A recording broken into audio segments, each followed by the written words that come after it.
for me. I'm like, you could do no wrong now. I love your voice. I love everything about you. I'm hooked. I'm in. I'm all in. I was waiting for it to kind of take off, and I felt like that never happened with the chorus. It started off very exciting, and it kind of slowed down after that. How do I relate to that? I didn't get the whole story.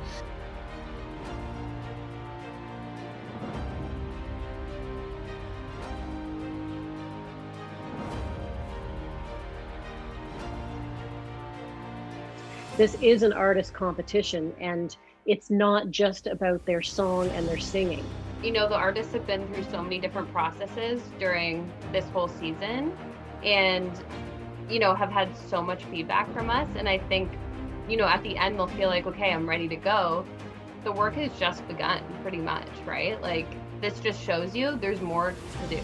The world is upside down. I'm rethinking about all these guys and girls and what I thought about them, and then the general public. Worst thing that you can say about a song, in my opinion, is it's dated. Cool. Yeah, it's Baby making music, but now that Baby can drive legally. You know what I'm saying? Oh, I got Jen. Big laugh from Jen. Ooh. CJ. Oh, he's giving us that mysterious silence. Come on, you can do it. You've loved him forever. Yeah, let's not get I do, but this is top 8 now.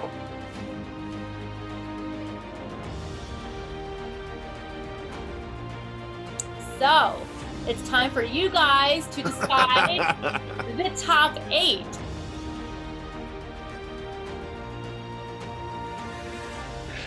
Did you set an alarm for when anyone talks about the Beatles? It goes off. Exactly. Beatle alert, Beatle alert. Before we continue on, though, I just want to say something. Jen and I have had a very interesting relationship this season. We have? You know, I'm kind of the young. Are you in love with me? Ego guy coming in, and here we go. Are you in love with me? It's very wisdom and sells the Airbon and has a great job. It's called Arbonne. Sorry. And she goes through hot flashes in every episode. But I'm just gonna say, I'm sorry. I could be just because I could be your mother, and you're in love with me. I'm trying to give you a compliment here. Okay.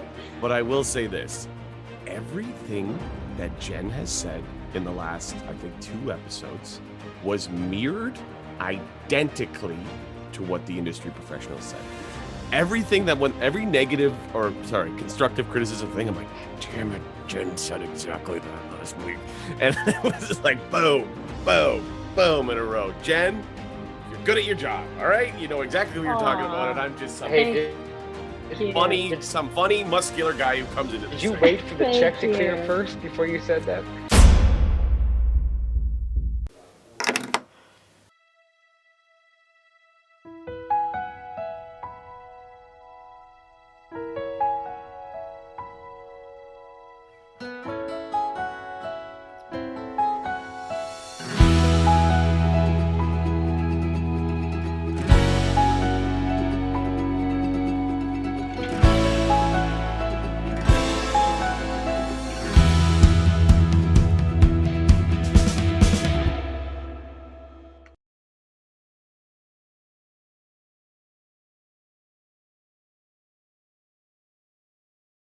Welcome to The Shot Remastered. I'm Sam Cook. For this round, we have put together a select gathering of industry professionals to take part in an unbiased and unscripted focus group. Our guests each represent a unique corner of the music business, and they'll be listening to and giving feedback on our top 14's original songs. Later, the feedback from our focus group will be presented to our judges, who will ultimately decide which artists will be moving forward to our top 8, the final crop of talent who will go on to perform at the finale, where one of them will be crowned the winner of this season of The Shot Remastered. Let's go ahead and welcome our focus group. All right, guys, let's introduce our industry panel right now. First of all, we have Dre Powell. Dre, hello. Dre is a creator and entrepreneur that develops social media content strategies for major brands as an operating partner at an international marketing agency. Some of Dre's former client projects includes Fortune 500 company Greenland Group, Cadillac Fairview, Swoop Airlines, and former manager of Taylor Swift, Rick Barker. Dre has been a songwriter as well for Spanish recording artist Shuso Jones, former Universal Music Spain. Dre, thank you so much for being here today. Thank you guys for having me. Next up, we have Joanne Vivalo. Joanne's diverse background in the entertainment industry bulges with brilliance from her early adventure in radio, television, and print. Turning to content creation and her flair for fashion, Joanne's recognition as a social influencer doesn't end there. She is an award-winning 5-time published author and blogger and continues to bolster the creative industry with a serious nod to having her novel, Protect Me Not, made into a movie. Joanne, that sounds so cool. Welcome. Hi, guys. Next up is Kay Parker, social media influencer, brand ambassador, and singer-songwriter. Kay Parker is the host of Music is Life, a brand new music-centric docuseries which will air on Industry TV, available on Apple TV, iOS, and Android starting in February. Kay, welcome. Thank you. Tyler Smith has been a part of the music industry as an artist, business manager, and professor for over 25 years. Tyler has spent many years as a working singer, songwriter, and actor, eventually transitioning to artist management, working with Chris Smith Management and her own agency marketing new artists and television personalities such as Food Network's chef Robert Rainford from License to Grill. Welcome. Thank you. This is going to be such a great morning. I'm so excited that you guys are all here. We have some amazing artists for you guys to listen to. And first up is Curtis LaBelle. So before we get started with Curtis, I also should say too, producer Mike is in the house today. He's going to be helping us out and really showcasing these artists and helping me out. So Mike, say hello. Hello, everyone. You can't see him, but he's there. So Mike, let's get started with Curtis LaBelle and let's take a listen to Curtis's track.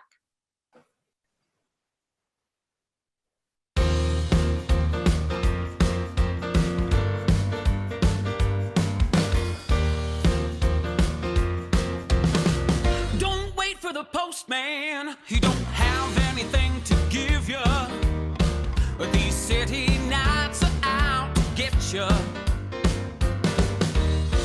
Don't wait for another. You'll be holding on to time forever. But these boozy eyes are out to get you. Run, run away. Run, run away. Hey, hey, hey. Run, run away. Run, run away. All right, there we have it. The first song from Curtis LaBelle. Let's go around the room and let's get some feedback. So first of all, did you guys like the song? So let's start with you. Dre, what did you think? Yeah, it was great. I think it had good energy. I liked the broadness of the runaway kind of theme. Right away, I thought the syncability of the song, how it could be used in different scenarios in a television show or in a movie. I thought it was good. All right, Joanne, how about you? You know what? I felt it as soon as it came on. It was very upbeat. The tempo was good. It was, as people would say, toe-tapping tempo.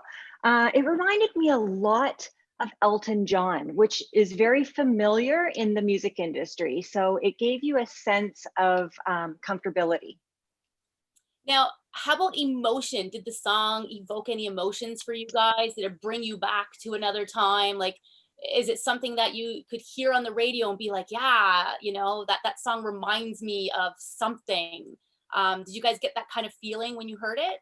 Sort of, I agree. It had a little bit of an Elton John feel, which, you know, from an artist perspective to me was a bit problematic because Elton John is Elton John. No one can replace him. It almost felt like a karaoke version of Elton John, which I thought was a bit of a, not a plus for him. I like the hook. The hook is good. But the lyrics off the top when you're saying don't, but then you tell them to run away from a songwriter's perspective, I felt lyrically it was a bit weak. But I like the tempo. It's not really danceable in terms of, dancing at the club. So I guess it's sort of like a riding in your car, kind of the top down kind of song. Yeah, it was okay. It was all right. And is it something that you think has marketability potential? Something that could be on the radio? Given the competition that's on the radio, I don't think it would stand up personally. Okay.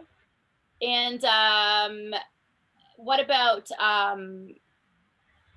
other songs maybe from this artist? Would you listen to other songs from this artist? Kay, how about you? Yeah, I would definitely like to see what more he has to offer. Just like Joanne said, I wrote upbeat. I love the piano. The tempo was great. It kind of is a nice walking song. Definitely 100% Elton John vibes for sure. Yeah, I'd be interested to see what he has to offer. All right, so let's give this song a grade or a mark out of 1 to 10. So let's pretend we're in school. And Dre, 1 to 10, what would you give this song in this artist's song? I'm going to be giving the song a 6.5. I think it's a good song. I think it's upbeat, but I do think in terms of if we are looking at marketability for radio, I think it's not quite there. Again, referencing what Tyler was saying about the competition. And also, I think I agree with Tyler's suggestion about the songwriting, but I do think it has great potential for especially someone who is doing some sort of show that would like an Elton John type song and can't afford Elton John. They would look at something, I think, in this ballpark. Okay. Kay, what about you? 1 to 10? A 6. Okay. And Tyler? I'll give it a 5. Okay. And Joanne?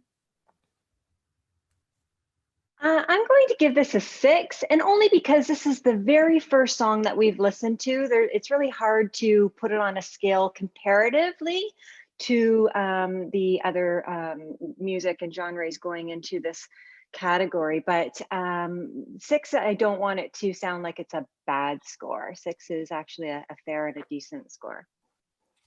All right. And before we wrap it up, if maybe I could get you guys to give me a 30-second synopsis. If you had this artist sitting in front of you right now, what piece of advice would you have for this artist? We're going to start with you again, Dre. I think if the goal is to be on mainstream radio, I think we would incorporate a little bit more current elements into the song. I think it sounds a bit dated in terms of some of the production. I would make a few adjustments in the production aspect. Sounds good. Kay, what about you? I was actually thinking about when he kept on, I love the raspiness of his voice. And when he was saying run away, I would have liked to see a little bit like a softer, and as the song progressed, his voice continued with that, a little bit more dynamic, but I think he does have extraordinary talent, and I'd like to see him just continue moving forward and see what, like I said, what he has to offer in the future. Perfect. Tyler? Yeah, I would go back and I'd look at the lyrics and just make sure that the lyrics are congruent from the front, the verses to the chorus. Also, I'd love to hear some surprise elements in the song. It was a little bit predictable with the chord structure, so I'd love to hear some kind of surprise or fun in the production value as well. But otherwise, great job. Great. And Joanne? I would say just be mindful of your audience, who you're writing the song to. If you want a younger audience, I'm not sure this song would resonate with them. Next up, we are going to hear from Giselle de Guzman. Producer Mike, take it away.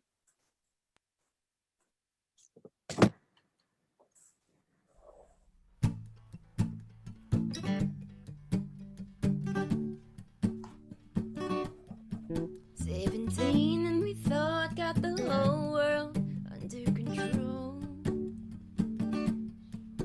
Spinning tires in the mud like we own this old dirt road. We get stuck, we're in luck, another truck will get us towed. Yeah, we throw our hands up, ready for another go. Fast gas pedal, that's all you've ever known.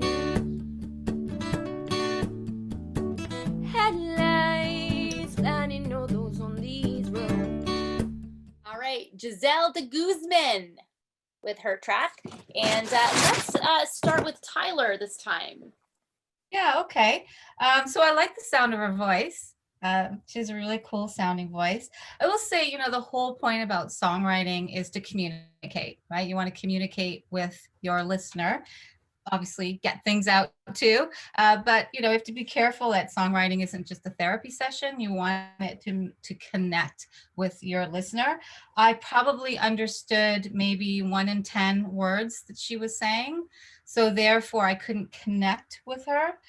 From a song structure point of view, I didn't find there was a strong enough hook for me to hook into the song. And because I wasn't understanding what she was saying, I couldn't find the hook.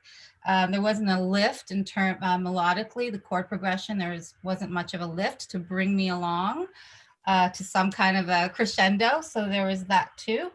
I like the sound of her voice. I think if she had some good songwriting partners and some coaching, I think she could be really great. Awesome. Kay. Yeah, I was gonna say the same thing as Tyler. When I was listening to her song, her voice is very unique. I love the sound of her tone. But I kept on waiting for something to bring me into it. I was just like, where's the next? Bring me in. And I didn't catch a lot of what she was saying lyrically, but she does have a lot of potential for sure. Okay. Joanne. I want to say that I was very excited to listen right from the first beat. I have to say it started off very exciting and it kind of slowed down after that. Her raspy and wispy voice is very mysterious and mystical. You wanted to listen to her, but I felt like the song wasn't memorable. Dre. Yeah, to kind of agree with everyone saying, she definitely has a great voice. For me, the song itself did kind of stay sort of in the middle. I was excited at the beginning as well, but I was waiting for it to kind of take off, and I felt like that never happened with the chorus. I also feel like this was very raw. This seemed like it seemed like an early demo of the song. So even just for the vocal performance itself, I felt like she had way more energy in her that she wasn't really letting out. So something tells me it was kind of an earlier demo version, but I think what really stands out is her voice. It is a great sounding voice. Rate the song from 1 to 10. I agree with Dre. This sounds like an early iteration, so I feel it needs a lot of editing, maybe some co-writing help. So I'd probably give it around a 3. Okay, Dre. I'm gonna give it a 5. Kay. 3.5 for me. Joanne. I'm going to give this one a 4. Okay, thank you so much, everybody. That was Giselle de Guzman. Mike, you still good? Yep. All right, you guys still good for another one? All right, here we go. Next up is Johnny Starks.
Ladies and gentlemen, Johnny Starks.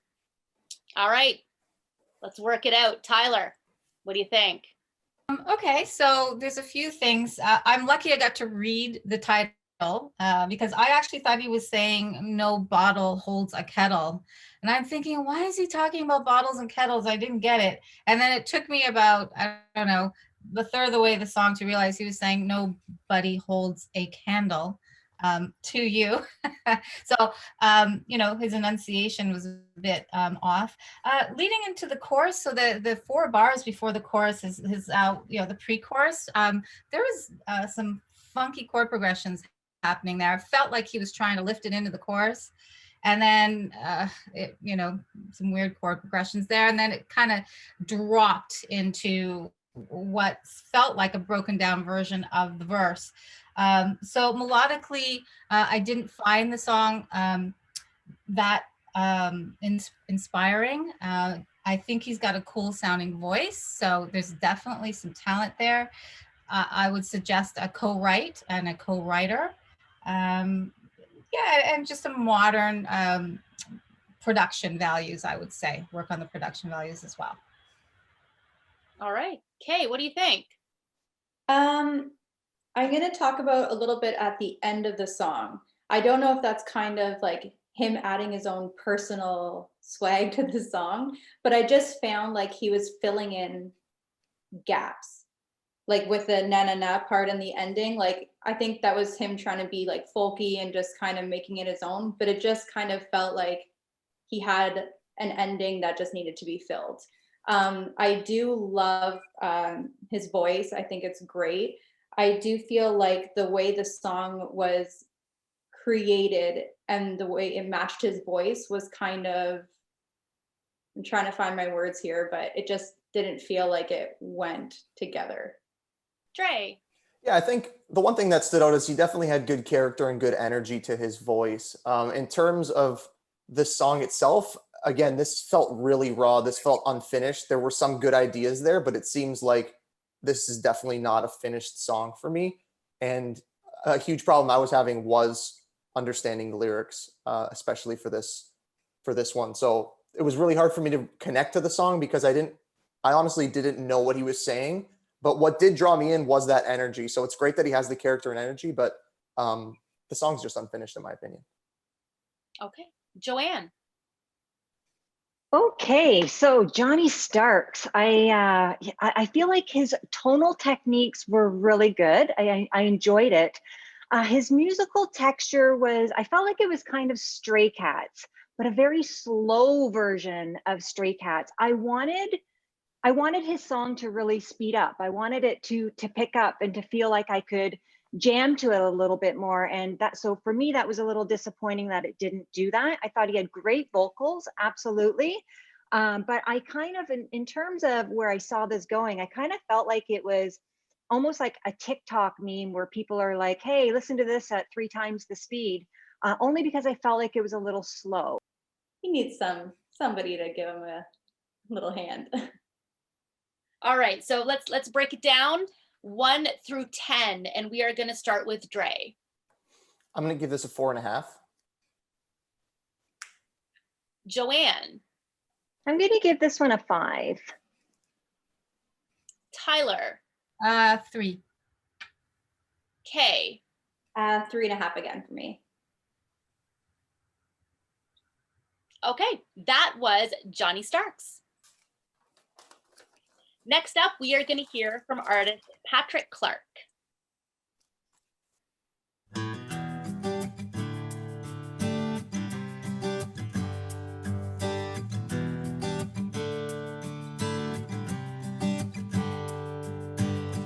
Ever since we were in the 4th grade, she was singing lessons, ballet, leading the play. I should have known to go down this way. She was a star in the making. Late nights we'd be hitting the drive-ins, black and white movies, she's quoting the lines, and she was always shining, way too much for this place. Maybe I should be holding out hope, but deep down I already know that girl is on airplane mode, good is gone, got her headphones in and her blinders on, set her sights on the Hollywood sign, won't stop till her name is up in lights. Good God, it's hard to let her go, but I always knew she was headed down this road. Well, Wish I could stop her, but I know I won't. That girl, she's on airplane mode. That song started, and within the first 30 seconds, literally everybody was doing this. Okay, that's the what everyone's had. And not only that, but something I haven't seen yet is Tyler and Kay with the biggest grins on your faces. And I'm like, and I could see Kay throughout just like, yes. And Tyler, this is like, you are like into it. So let's hear a little bit of feedback. Yeah. Oh, sorry. I love the values. Really great. That mandolin sound was fantastic. Reminds me a lot of Luke Bryan, Rascal Flatts, good Nashville writing. It was great. The hook, airplane mode, it's current, it's modern, totally. I thought that was great. If I could give him a little feedback and vocally from one vocalist to another, you know, really develop that upper range, because he really sat in his comfortable, sweet sounding mid-range, but I'd love him to stretch that upper range and bring a bit of that energy into the song, a little bit more grit, especially in the outro. But yeah, great job, Patrick. Yeah. Hey, let's hear it. Oh, I'm a huge fan. As soon as he started playing, I was like, oh, I'm gonna like this one. And yeah, right away I knew everything that we've been talking about so far with the other artists, I feel like he really brought to the table. I liked when he said the word stop, everything stopped, and then it continued to go. I love the little surprises when he like actually did the little talking in between, and it was kind of like a fun little, oh, he's bringing some reality into it. He really did a good job of connecting. I was like, I'm that girl. Like, I really love the song. And he was really clear with his lyrics, and I was able to follow it along and know exactly, I could visualize it. I felt like I was in the song with them. So I love this song. I could totally see him I could add it to my iTunes right now, and I could be listening it while driving the car and just singing along with him. It's a great song. He did a really good job. A little bit more energy and character in the voice. I feel like it's something I'm repeating, but I feel like it's so important. And it's not that, you know, it was lacking character, because I think it was a great song, but I think that I could hear in his voice that he had more in him. And I think that if he brought that to the song, it would take it to an even higher level. So Tyler, from 1 to 10, what would you give that song? Yeah, I'd say about 8.5. Okay. I'm gonna give it a 9. Joanne. I want to say 8.5 as well. Dre. I'm going to give it an 8.5. Oh, 8.5? Okay. Yeah. Did you get that? Yeah. Yep, 8.5 is perfect. Excellent. Thank you, everybody. We're going to move on to our next artist. It's Evan Farrell.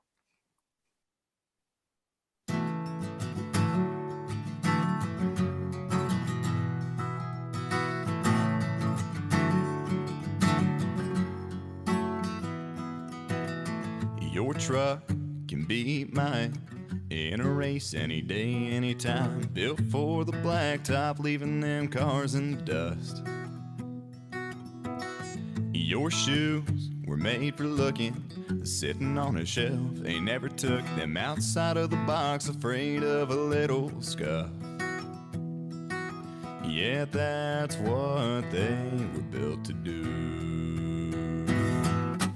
And I'm a little more for lying down than back roads, singing with the sound of George Strait on a stereo, shouting out to check yes or no. I'm proud of who I am, and that's a fact. Yeah, I was built like that. All right, Evan Farrell. Joanne Vivolo. Thoughts, comments, concerns? Why did I know you were going to pick me first on this one? I didn't feel the energy in this song. I know it was very upbeat, but it wasn't resonating with me, and I can't really point my finger on why that was, but I felt like it sounded kind of muddy. I felt like the pitch was off slightly. It was very strong instrumentally, but I felt like the vocals didn't really complement the instrumental part of it. And I almost feel like I don't really hear it on the radio, but I do kind of see this as a truck commercial jingle. Oh, interesting. I'm gonna write that down. All right. Okay. When the song first started and his voice, I was like, my face kind of was like, oh, I was a little shocked by like the deep register there. You could tell that he was really trying to use his vocal range throughout the whole song. He was really deep when it was just like in the very beginning, and then as soon as it would go into like the chorus, he would have like another vocal tone in there. So trying to like follow the different ranges that he had was interesting. I just don't think it really blended well together. It's definitely very country, and he does have like a great voice. I think he could, with some work, he can do a lot with it. Yeah, it was good. Dre. Yeah, I had the kind of the same reaction when the song started. It kind of was exciting to have that strong low vocal range at the beginning. But my critique would be, especially for the chorus, I loved how he was trying to showcase how he could go into a higher range, but I feel like it felt a little bit flat and it needed a little bit more control in that chorus. But you could tell that he has it, because especially at the end of the song, when he belts it out, you could hear he has the strength in it and it's there. It just, I think, needs a little bit more attention to control. If we were going to rate that song from 1 to 10 for Evan Farrell, I'm going to start with you, Dre. What would you give this song out of 10? I'm going to give this one a 7. Tyler. I'm going to give it an 8. Kay. I'm going to do a 7.5. Joanne. For me, this one's a 4. Okay. Excellent. Thank you guys so much for your feedback. All right, everybody, let's check out Christine Jackson.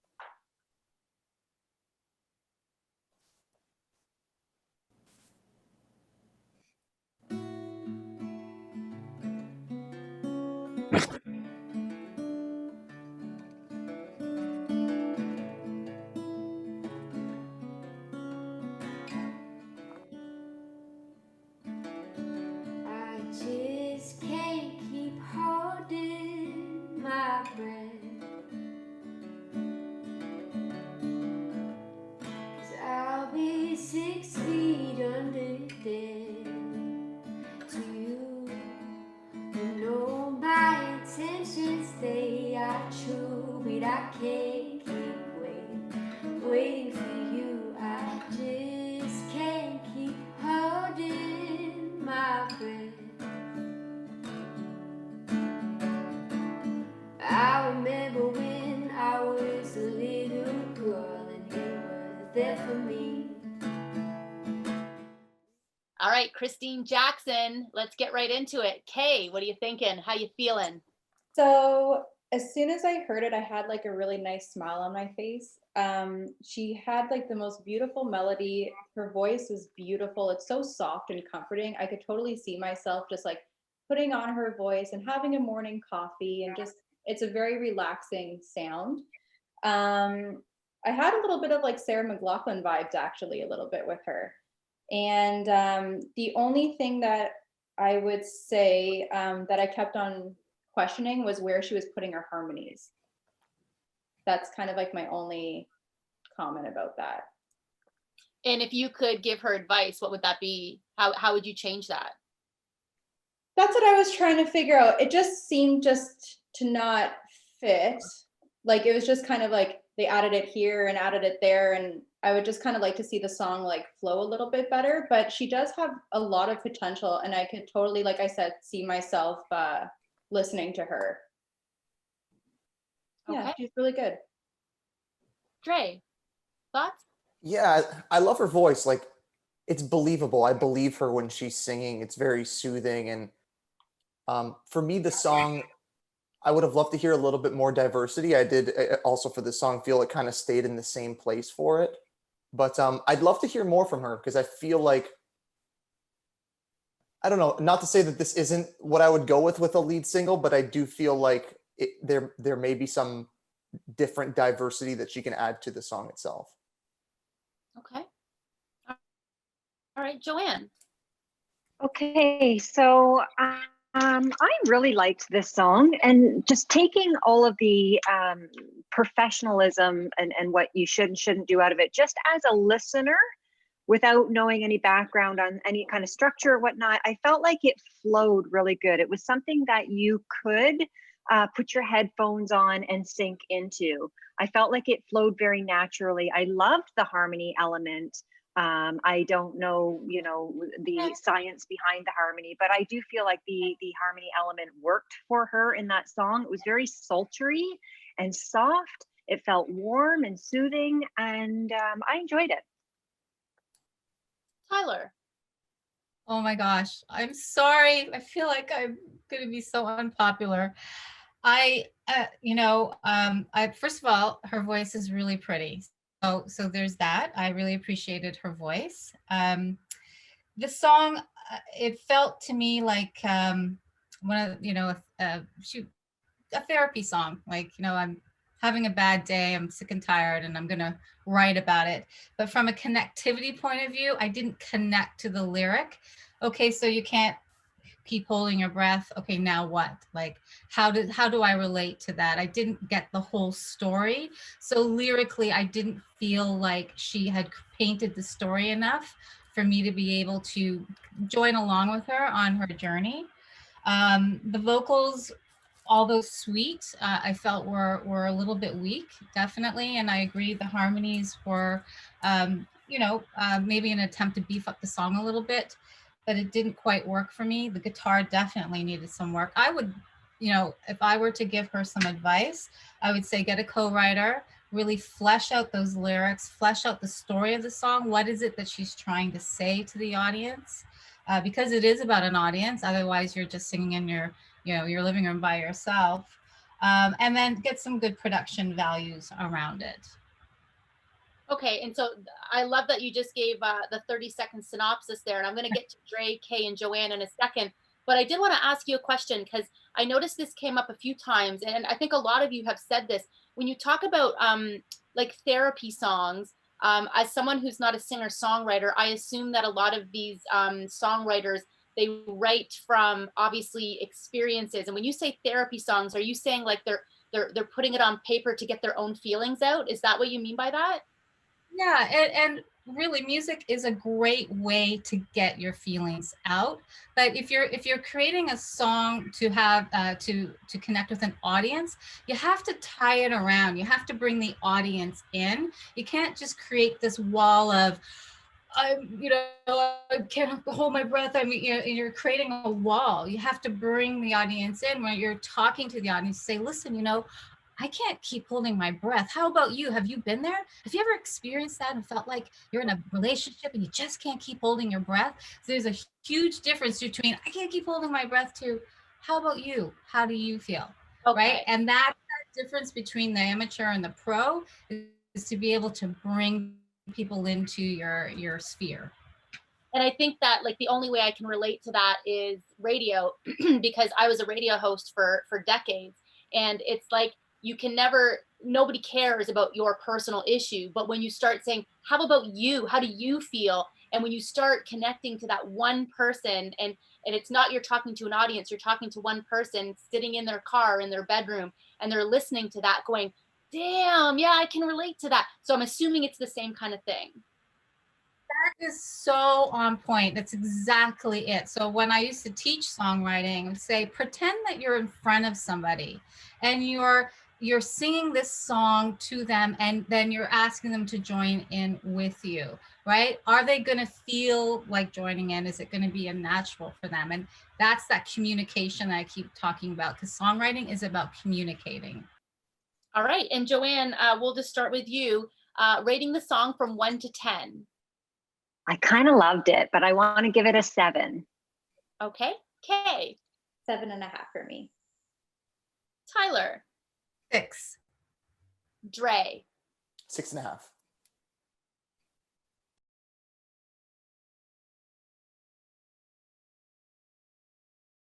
All right, we are going to move along right now to Michelle Kasaboski.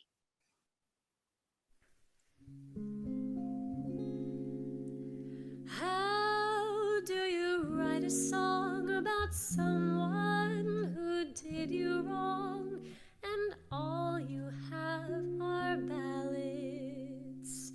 If you're not really in the mood for a misty, stormy weathered blues, perhaps it's time to try something new. I'm gonna swing my blues away.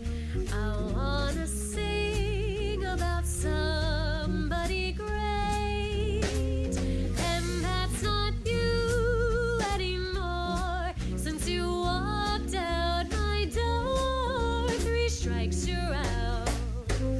That's 4.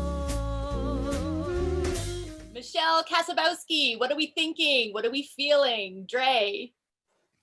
Yeah, so it was a bit of a surprise for me compared to the other songs we've listened to. It definitely stood out in that aspect. For me, it doesn't seem like it doesn't seem right for the competition. It seemed a little bit out of place in terms of like if we're looking for a hit song that I think could be radio friendly or marketable in a current market. I don't think it fits, but oddly enough, I think there's a specific niche audience for this, especially on TikTok. Over the last year, there was a song, "Oops," "My Heart Went Oops," that was in the same like vein of this genre.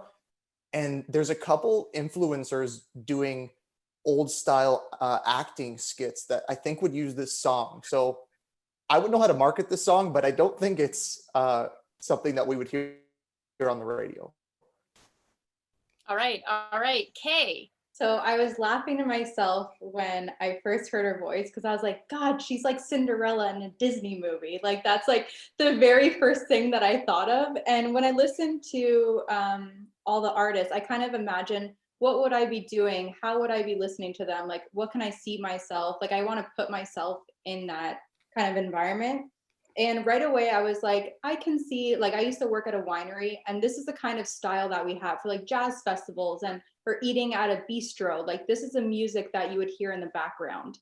And, or like when you're having lunch and they have just like a little trio and like in the corner just playing. And just like Dre was saying, this style is very targeted and it has a very, unfortunately, a smaller audience. So it's very hard to be able to market the song and the style of music to reach everybody. But it's so well done. I loved it. And yeah, she's great. Everything about this song, like I really enjoyed. Joanne. Okay, this one was fantastic. It really was. I'm not sure if it was made for mainstream radio right now, but it was definitely made for the movies. I want to say she has great vocals.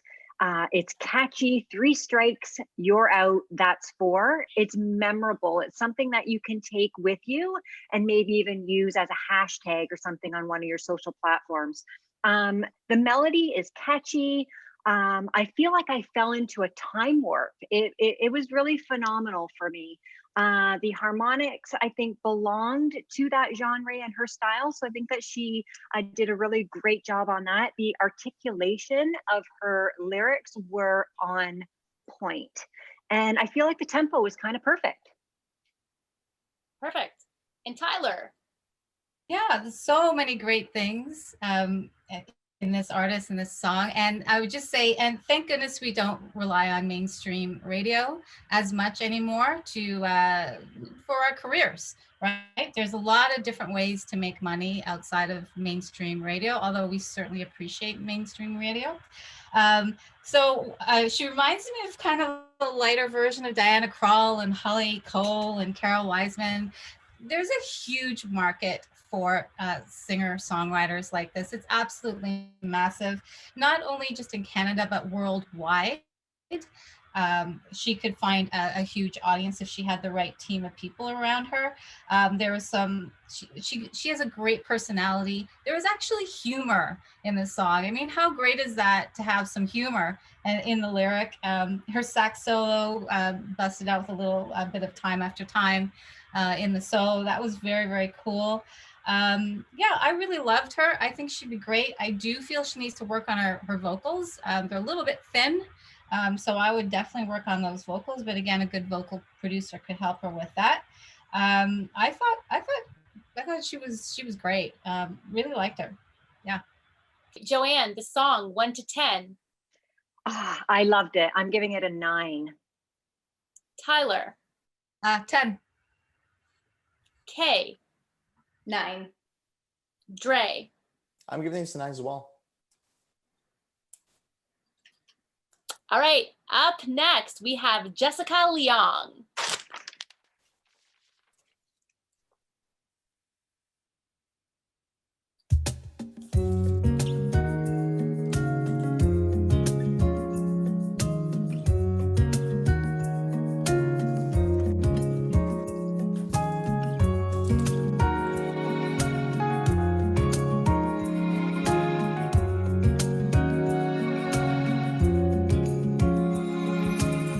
Who's that standing right there? Soft eyes and black hair, flowing in the sea breeze, glowing and feeling free.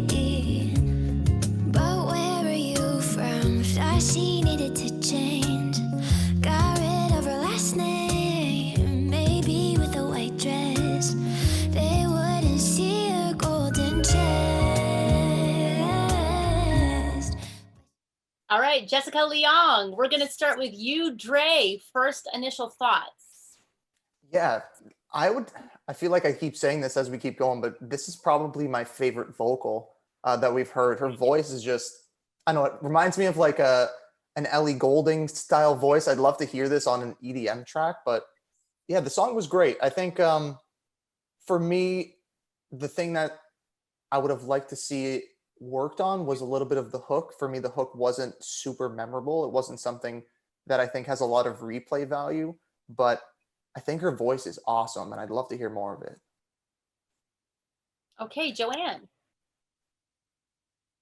Okay, that's me. Okay, so my initial response to this was it was kind of soft and a little juvenile. And when I say juvenile, I feel like it might be targeted more to an extremely young audience. I felt like we were bringing Britney Spears back a little bit. It was very Britney. It also kind of gave me game show vibes for whatever reason. I didn't, as I got into it and listened to it a little bit more and I closed my eyes, I thought, okay, it could be a melody for the radio, but I felt like it might have worked better as a duet with somebody else that could offer a different kind of tonal input to it. I felt it was kind of wavy. I didn't love the abrupt ending. And I did also feel like the hook was kind of flat.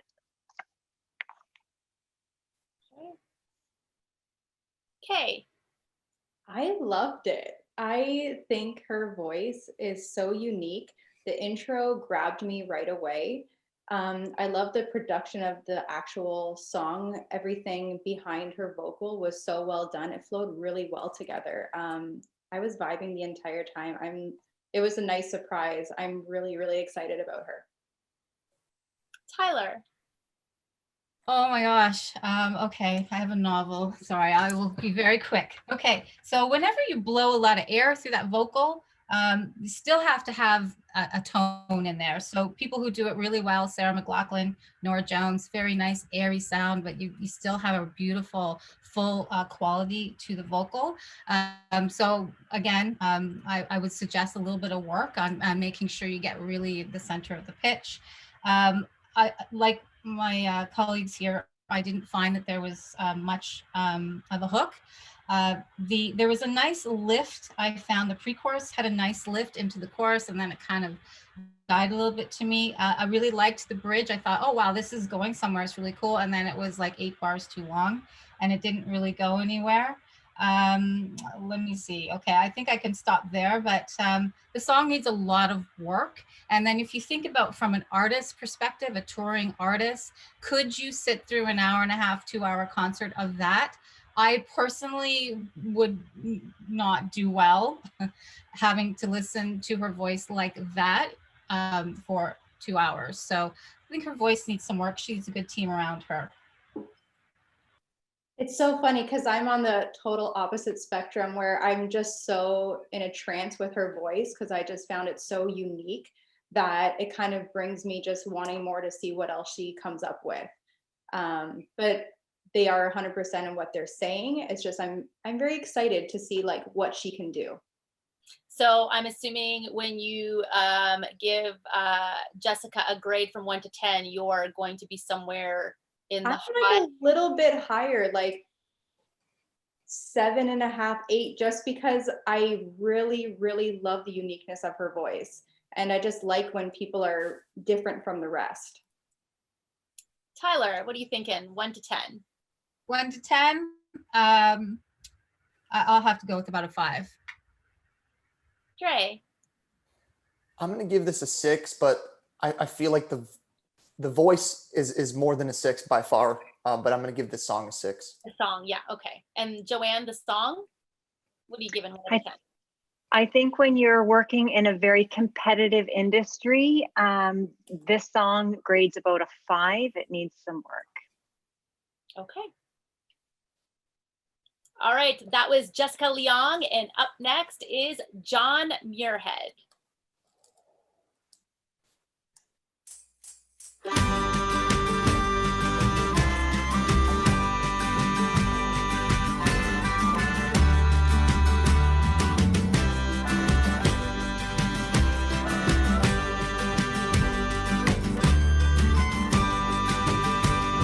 Woke up in some northern Ontario town. I was further from home than I felt. I sang with some strangers, I drank with them later.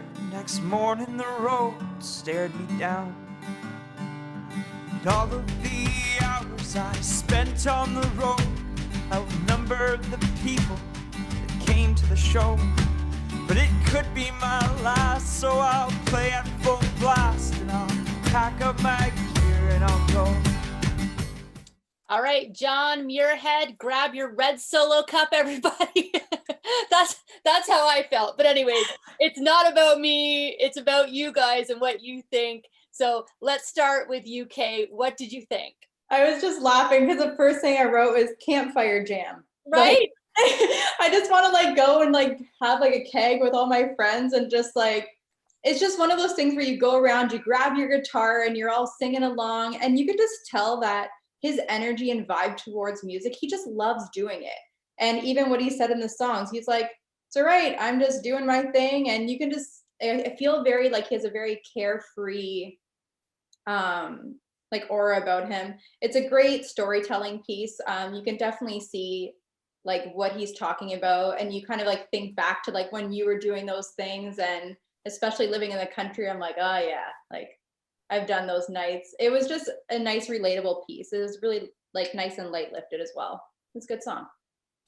Dre, did you feel that? Did you feel it was like a lighthearted? And I feel you've got guitars on the back wall there. I feel like I could just take one of those down and just like, you know, sing along. What do you think?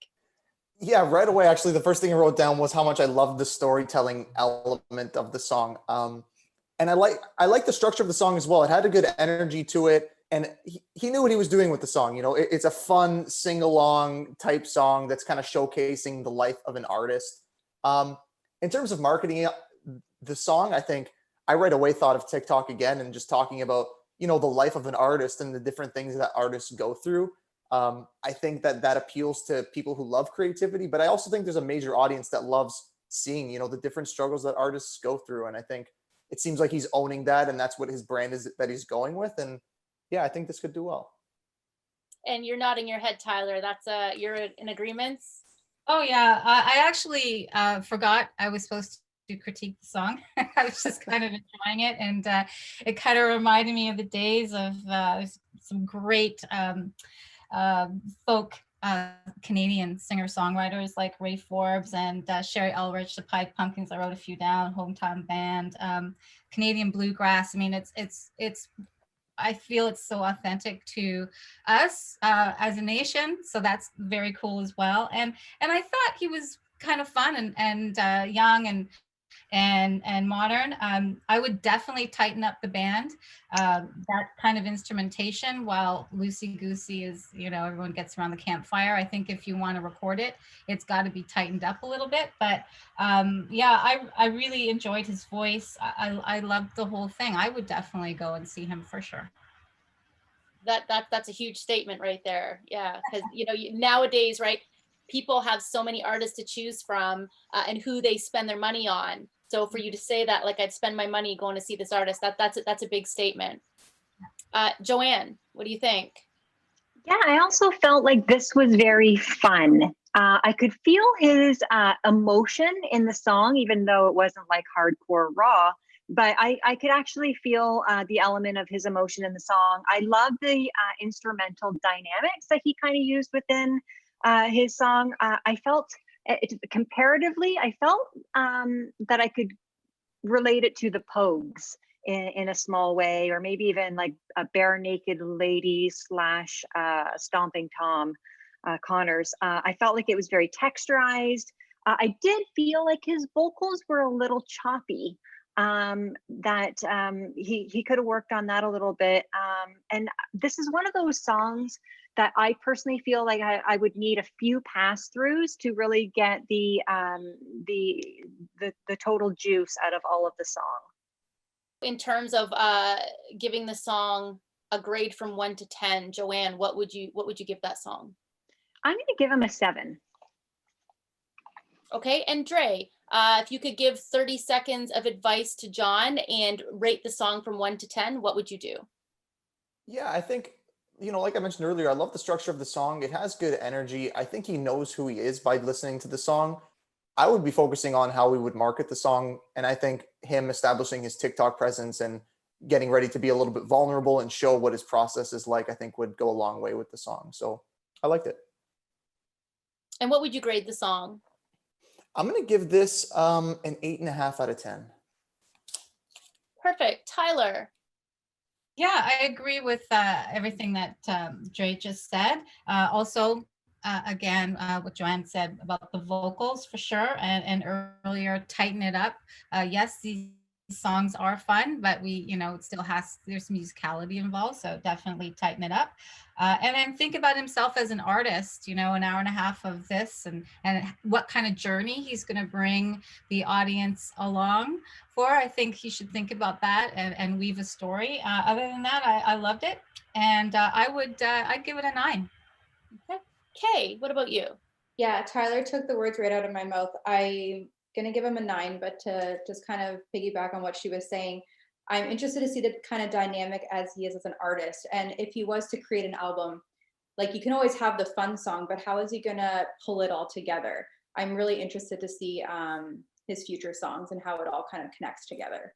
I find nowadays a lot of people have like a really good song, but I remember buying an entire album and listening to it from the start to the finish and being like, okay, I'm gonna follow, oh my gosh, this happened, then this, and it all connects. And that's what makes an album.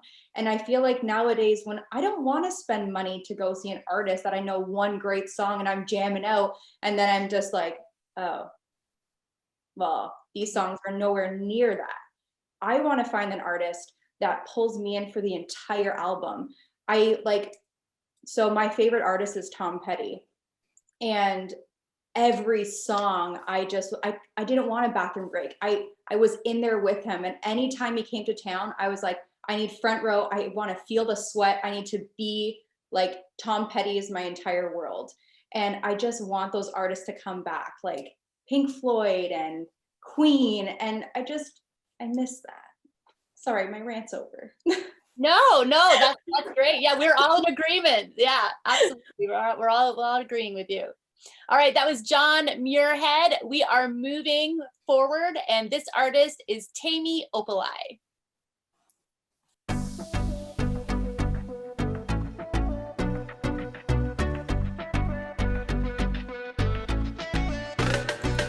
Wear your worries all over your face. Oh yeah, yeah. Feels like you can't get out the rain.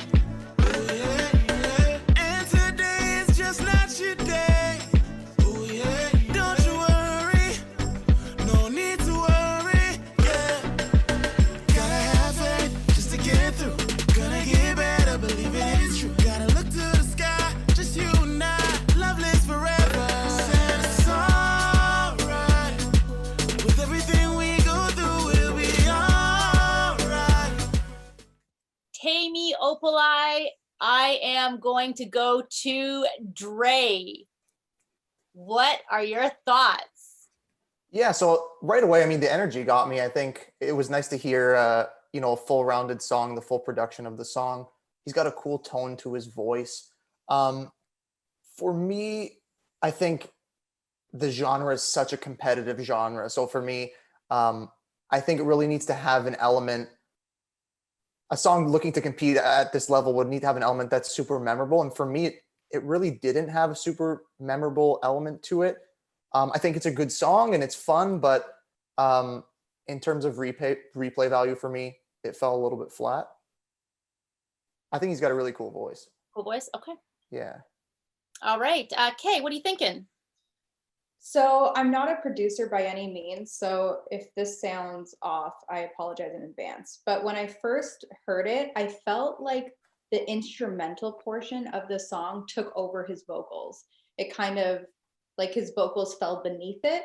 I did love the percussion aspect, like I was kind of grooving the whole time.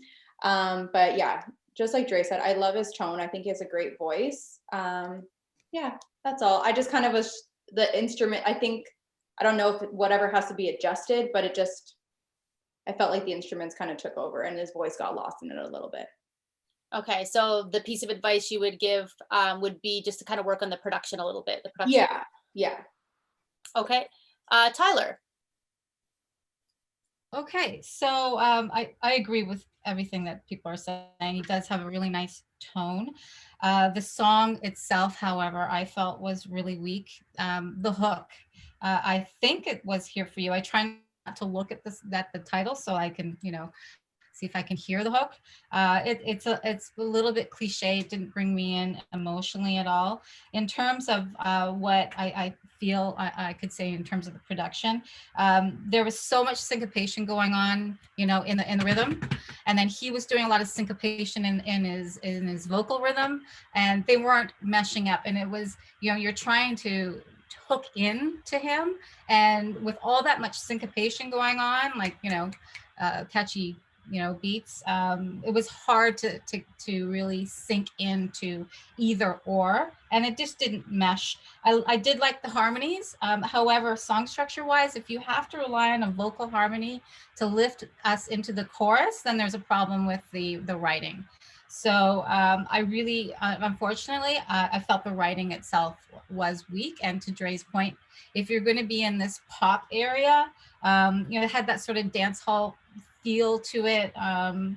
Yeah, and a little bit of a hip hop. It just didn't jam. And this is a very competitive space to be in. And I don't think that he would do well in this space yet. Those are some bold statements there. So Joanne, if you were to do to rate this song from 1 to 10, and I assume you're kind of doing this, with your radio background, and you were talking about a PD. So for those of you that don't know, like a PD is a program director of a radio station, and a lot of times along with the music director in charge of selecting the music that plays on that station. So you were referencing, if I was a PD, you might put that song on your radio station. So what would you grade that song from 1 to 10? I don't think it's at its perfection stage right now. So I do want to give it, it's kind of tied with one that I have in my head already that we listened to, but I want to give it a 9 to a 9.5. I really liked it. Okay. And you know what, let's go right to Tyler now. What are you thinking, Tyler? Well, if just song values, the song itself, the writing itself, I would give it about a 3. Okay. Dre. Yeah, to go off of what Tyler was saying, I think I'm leaning more towards a 5. I think it needs a lot of work. I think he's got a ton of potential, but I think the song needs a lot of work. Okay. 7. All right, that was Tammy Opalai, and we are going to move along. Let me just see who is next on our list here. Ksenia Parent is next. Ksenia Parent. Don't you worry, darling, yeah, you're doing just fine. If I could see myself through the eyes of my mother, I bet $100 would put an end to the matter of this yes, no, maybe lifestyle. Don't wanna think about it. Don't make me think about it. I've been in a room full of people, people who love me, and I still feel lonely. I've been in a room full of worry, worry that's based from my shadows. And the thing that gets me every time is every time I find my mind to think I might have finally beat it.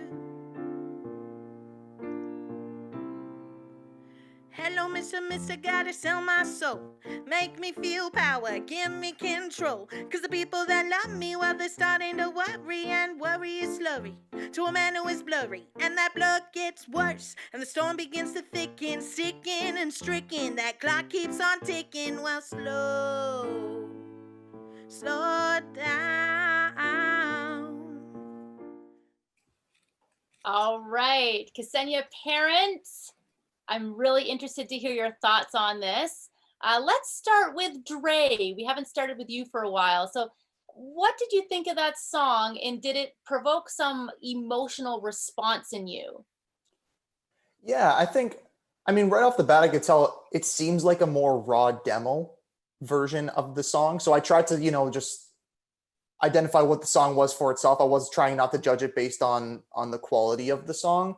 I think it has a lot of great ideas, and it seems like it needs some assistance in terms of structure. Like, I like that it seems that she's obviously going for a little bit of a unique structure to the song. So if I was giving advice, I wouldn't want to take away too much of the character she's trying to bring, but it does seem like it needs some assistance in terms of just putting the pieces together, because I think it's lacking that one element that keeps it memorable and still has some sort of a catchiness to it, especially if we're looking for like a hit single type thing. Is this radio friendly? I think it might be. I think with the right production, you could make this really cool and unique. I just think it needs work, and I think it's early. All right, Kay, do you agree with that statement? Yeah, when he ended the statement, like when I first heard her voice, I think she has a great voice. She sings with her emotion, but I kind of got lost because I felt like it wasn't completed. I felt like she had an idea here, and it's like she's sitting at the piano just kind of playing, and then she kind of put it all together. I can see where she wants to go. She needs some help in connecting it so that it can be something that whatever her niche is. If she wants it on the radio, great, but she needs someone to help her take it there, because it's not a song that I would play and jam out to. I was like, the beginning, I would like to see more of like an intro if it was going to be a piano song. And then all of a sudden she kind of switched it right, just kind of out of nowhere. And then I was like, oh, so it's not this style. And then I kind of just got a little bit confused. So I wasn't really able to kind of go with her flow because I was trying to figure her out. But I did like that the tempo of the way she played went with her lyrics. Okay. So yeah, she just needs some, I don't know, I lost for words with this one. Sorry. You think with a little bit of work, there's some potential there? Yeah, there's potential. It's just she kind of has to figure out what she wants to do with the song, where her end goal of the song is, and kind of get a style. Because I feel like I said, it's kind of everywhere, and it just kind of needs to be honed in. Joanne, would you tend to agree? Absolutely. I feel like the song was a little slow to start, and then it kind of got jumpy. There was some unexpected tempo fluctuations that I wasn't really kind of ready for, I think. There was no rise to action for that kind of tempo switch up. Also, then it would slow back down, a little draggy. At one point, I felt like it might be a good thing to relax and fall asleep to. But I did feel like it was raw in its state and that it's very carefree. I definitely think it needs some tweaking to make it a little bit more memorable. I do not think it's radio ready as of yet. I felt it was a mixed bag of goods. It wasn't a mixed bag of terrible stuff, but it was a mixed bag of goods. It was very eclectic. Tyler. Yeah, okay. So definitely I agree with what everybody said. It was like 4 different songs in one song, which, you know, to Dre's point, you don't want to take away the artist's character, right? You want the artist to be able to express him or herself. That said, it was so disjointed, I couldn't connect with her. I couldn't go along with the journey. There's been some great songwriters who were able to do that, like Freddie Mercury, for instance. You know, he's able into one song, you think, oh wow, where'd that come from? And he did it in such a way that it was seamless. You know, you're just taken along on a journey. The hook, I was having trouble with the hook, but you know, for the times such as this, you know, I believe because you believe that things will get better. It actually is a really strong message, but it wasn't couched. It was couched in such a way it was a little bit trite, but the hook, you know, I believe, I think it was a great hook for the times. I liked the outro section. I thought if she were to rework this song, take the outro and make that the song, the basis of the song, I think that she'd have something there. The rap section was really cool. Again, you know, maybe with the outro and that rap section, I think she'd have something.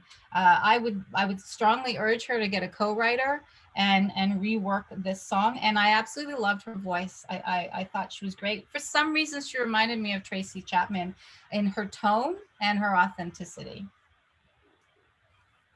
Well, this is all great pieces of advice for this artist, for Ksenia. So we're going to start off with you. Let's go, Tyler. What do you think? 1 out of 10. What would you rate this song? The song, it's so hard because I really liked her, but the song itself, I'd have to give it a 4, unfortunately. Dre? Yeah, I'm going to give it a 4 as well. It's got a ton of potential there, but for what we were presented, it needs a lot of work. Okay. 4. Joanne? I'm going to give this one a 3.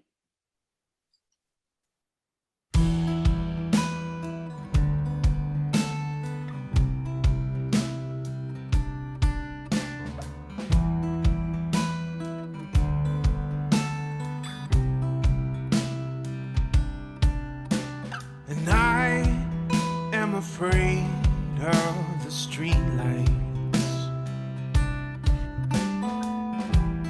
Between each pole there lies a hole, darker than Bundy's soul, darker than Bundy's soul. And as I climb up the stairs to the apartment where I am afraid to sleep alone, 'cause I know follow me home. And Kay, you were just like, yes. As soon as the song started, you were just like, okay. So you heard the song all the way through. What are your thoughts? Yeah, I held my chest. I was like, oh, I'm in love with him already. It's just my style of music that I like absolutely love. So for me, I'm like, you could do no wrong now. I love your voice. I love everything about you. I'm hooked. I'm in. I'm all in. But then when I stopped and I was like, okay, I have to write something down and actually think. I was kind of just waiting for him just to get to a point where he was gonna really show off. Cause I was like, come on, let's go. He was just kind of like, he was going. And then he would just kind of stay, and then he would go down, then he'd go, and then go back. And I was like, come on, just show me what you got. It's right there. You're almost there. And then I was left like unfulfilled. And then at the very end of the song, he kind of just like abruptly ended. And I was like, oh, but it's such a good bass. And like I said, I instantly fell in love with him. I don't even know what he looks like, nothing. And I was like, I'm in. He's awesome. But I would just love for him to kind of just tweak the song just so he can show me what he can really do, because I know it's there. Like, I'm really excited about this one. And Dre, you were kind of nodding your head along when Kay was giving her feedback. You agree? Yeah, I was really excited about the voice. And then right before the chorus hit, there's a brief pause and I was like, here it comes. And then it fell a little bit flat. And I was like, no, because I really wanted it to hit because I think he's got a great, overall it was a great song. I like the subject matter of it. I like the lyrical content of the chorus. I just think it was missing that high point that Kay was talking about. And the other critique I would add is I felt like the verses maybe dragged on a little bit. I was waiting for some sort of diverse element to be added to them, especially having a third verse. I feel like, that's something we don't see as often, especially in popular music these days. And if you're going to have it, I feel like, switching it up a little bit would be helpful. But overall, it was a great song. And I think he's got great character in his voice. Tyler. Okay, so I actually don't know what the name of the song is because I couldn't figure it out. There were a lot of potential names that this song could have been, so I didn't feel like there was a strong hook. If you're gonna start a song with "I'm afraid of the street lights, between each pole lies a," I couldn't figure out what he was saying. Like, what is he? And then I was fixated on what's between each street light, and then I think I figured out it's a hole. I think that's what he's saying. So if you're going to be that bold, take me along for the ride. And then he completely lyrically lost me after that. His second verse, I believe he started in, "I've been searching for some light. I've made some mistakes." Now, I thought that was brilliant because that's something that everybody, even like, I don't know, 16, 17-year-olds can identify. I've been searching for some light. I've made some mistakes. Like, yes. So I feel like if he had started the song with that, it would have led me in. And also, as a songwriter, you have to be careful about stringing words together just because they sound good, right? So the hole between the street lights, well, that's kind of cool, but what does it mean? I think it's important that we know what this means. I loved his voice. I love the production values. I totally agree with Dre. There's not much to lift into the feel like, oh, there's a little bit of hope here, where I felt the whole thing was a bit dark and heavy to me. Yeah, great texture in the voice, great instrumentation. The ending could have used a little bit more imagination. Joanne, what are you thinking? Wow, I have a lot of different emotions on this. First, I thought his vocals were excellent. I really, I liked them. I felt his energy in the song. It was mysterious, yet very constructive. I feel like it could be made for radio. I could hear this on the radio, but I can also envision it in a movie or a series pilot. I felt like it had a lot of visual to it.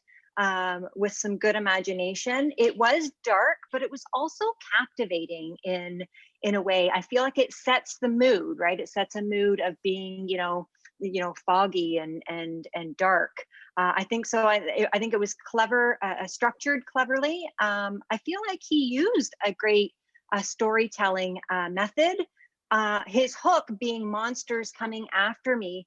I kind of liked it because he reiterated the monsters in so many different ways of, you know, how he's seeing it. It's all around him in every which fashion. So I felt like that was relatable to, you know, something. I felt also to relate it to another artist, that it could be very 21 Savage, like that kind of genre. The contour of the melody I felt like was good, but in a small way, as a writer, I feel like it was anticlimactic, especially at the end. The end was just, I didn't expect that for the ending. It was, the outro was just flat. Rating the song. So I get the impression, again, a little bit of work on the songwriting, a little bit on the production. You loved the voice, the subject matter was good. It could be something possibly with a little bit of work you could hear on the radio, but the song itself, let's give it a grade out of 10. And I'm going to start with you, Dre. Yeah, I think this song has a lot of potential. I think the overall aspect of the song I liked. I would make the adjustment of making that hook hit. I'm going to give this one a 7. Okay. Okay. Oh, well, I'm biased now because I'm in love with him, so 9.5. But I gave him that low. It would have been a 10 if the ending and he hit that hook for me. So change it. So, okay, when the ending, because a few of you mentioned the ending, and now in my head I can't remember the ending. It just ended so abruptly. Okay. And the way he led the song, it was kind of just like, just cut it off. So it'd be nice to kind of end it in a really way he kind of introduced it. Okay, and Joanne, you're nodding your head. That's what you were talking about when you were talking about the ending, right? Absolutely. And the fact that you couldn't remember what the ending was should speak for itself, right? So for me, I give it I would grade that a 7. I think to leave a lasting impression in any kind of the arts is the most memorable, the most cash worthy investment you can do within your creative structure, is to leave someone walking away wanting more. Tyler. Yeah, I absolutely love what Joanne had said as well. Yeah, it did have a mysterious quality. Someone who does that style really well, especially for film and TV, is Rayla Montaigne. Absolutely phenomenal at this, and you know, I would suggest that you have a listen. I'm going to give this. It's tough because the production values were so strong, but based on the writing itself, I'm going to have to give it a 5. All right, guys, that was Sagan Pierce, and we are moving on right now to Paul Fitzpatrick.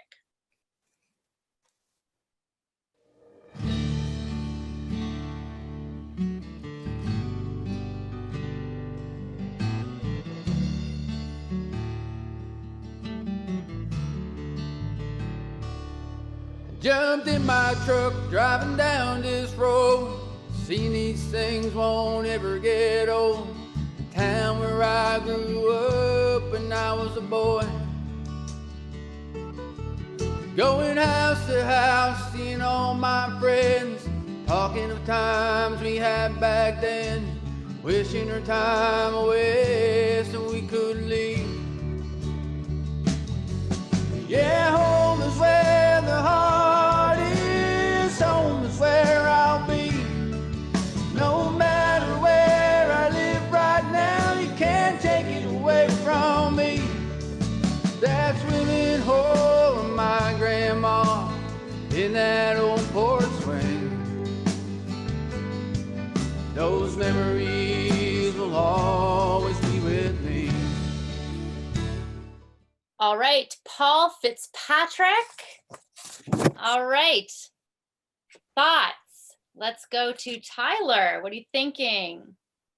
Yeah, okay. Well, I definitely, I love this folky country sound. I love this genre in general because I love great storytelling, and nostalgia is in because we all want a little bit of an escape back to the good old days, right? When we didn't have this much responsibility on our shoulders. So I totally get that.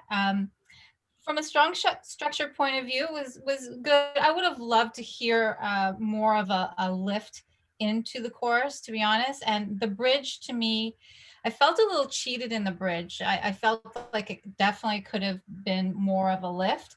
The hook, memories will always be with me. Yeah, I felt the stronger hook was actually when he said, home is where I'll always feel like me.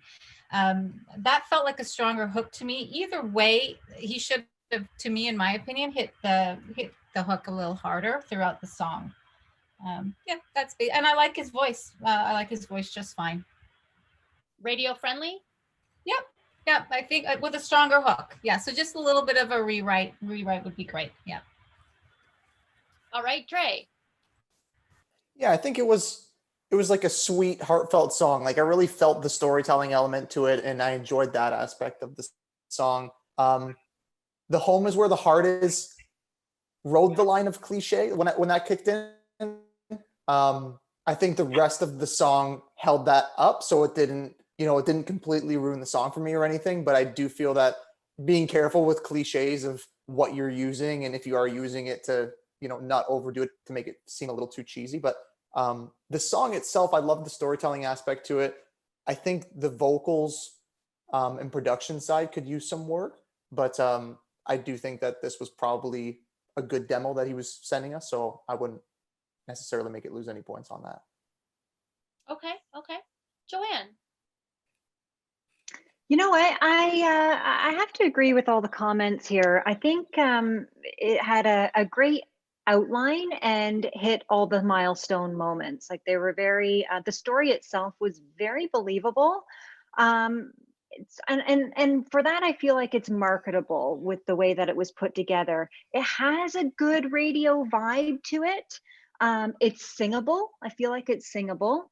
But nothing really jumped out to me. There was nothing that was like hook and sink for me that made me,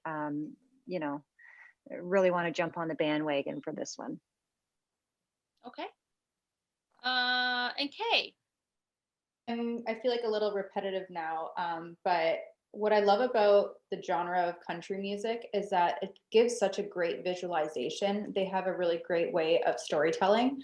The instrumental aspect of the song was beautiful. I really enjoyed it. But the thing that I always come back to is, especially with country artists, because there's such a wide range of them, is like what separates him from all the others. And that's kind of the piece that I'm missing with him. It's not that he's a bad singer, it's not a bad song, it's just that what makes you stand out? Because to me, it was just like, yep, it's a great song, it's a great country song, it's classically written, has a storyline, but what else do you have? It kind of like makes me wanting a little bit more from him. But yeah, it was well done. What sets you apart from all the others? So let's rate the song. What are you thinking for Paul Fitzpatrick? I'm thinking a 7. Dre. I'm gonna give this one a 6. Kay? 6.5 for me. And Joanne Vivolo. I always have my mic off. I'm giving this one a 6. Sounds good. So that was Paul Fitzpatrick, and we are on our last contestant of our top 14. This is Logan Klaus.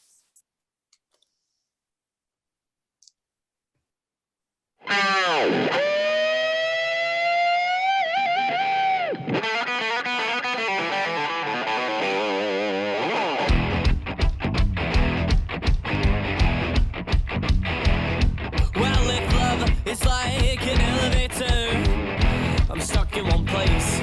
Oh, I can sing the blues all I want, but this chick stays the same. And the only thing that I know for sure is that I'm digging my own grave by loving this girl. Well, there's some words on a page in a comedy book, and she's the funniest ones. She sends me paragraph after paragraph on what I did wrong, but now I'm just done. And the only thing that I know for sure is that I'm digging my own grave by loving this girl.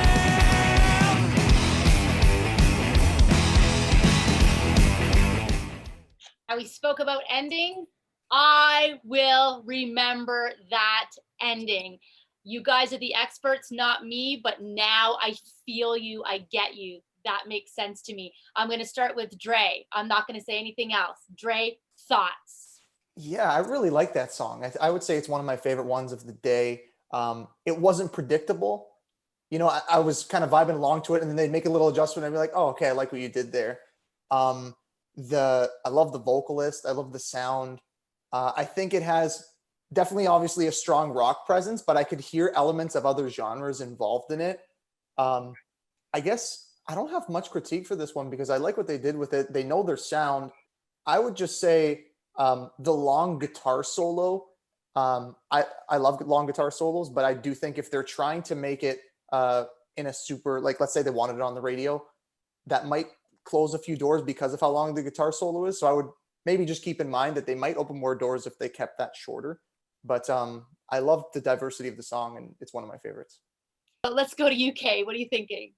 So right away when I heard the guitar solo, it reminded me of like Tom Petty's Running Down a Dream, where I was like, let's get it, here we go. And then you go into this like awesome like guitar solo that you just never want to end. And then obviously like there's a radio edit where they never really play that song because it is such a long song.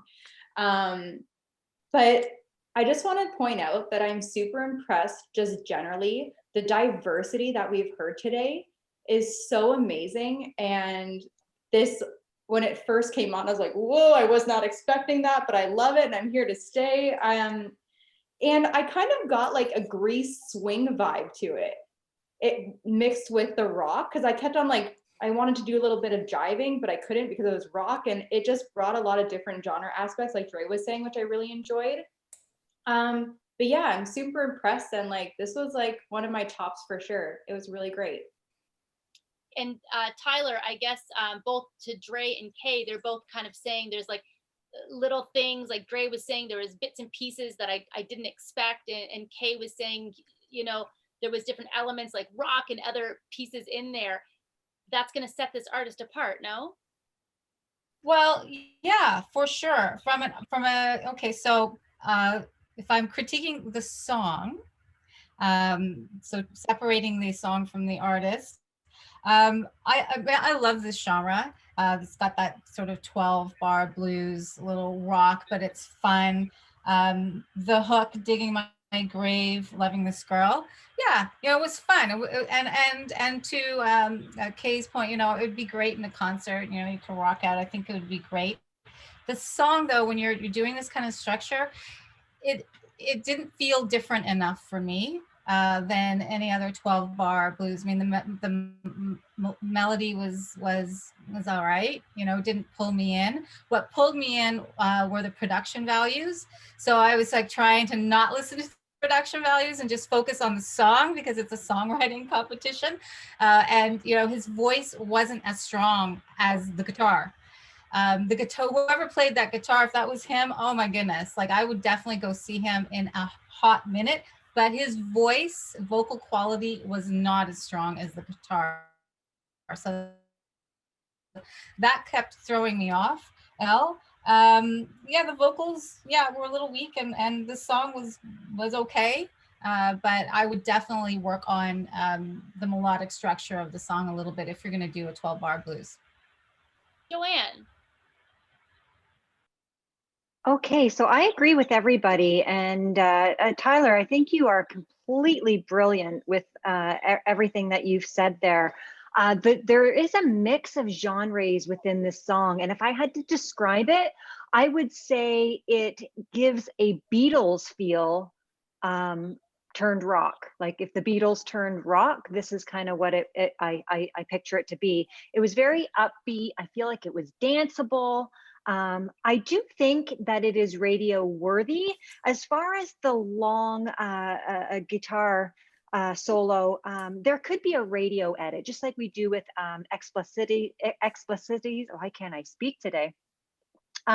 You could shorten that version just for radio play, so you could have a version put out for that specifically. I think it used a really good use of electronic altering of their tones within their setup there. Overall, I feel like it's not your typical garage band, but it kind of mimicked it a little bit. Okay, so let's, Joanne, if you were to rate the song out of 10, what would you rate the song? The song, I'm going to give it a 7.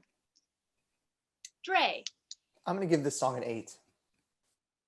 Tyler, I'm going to give it a 7. Kay.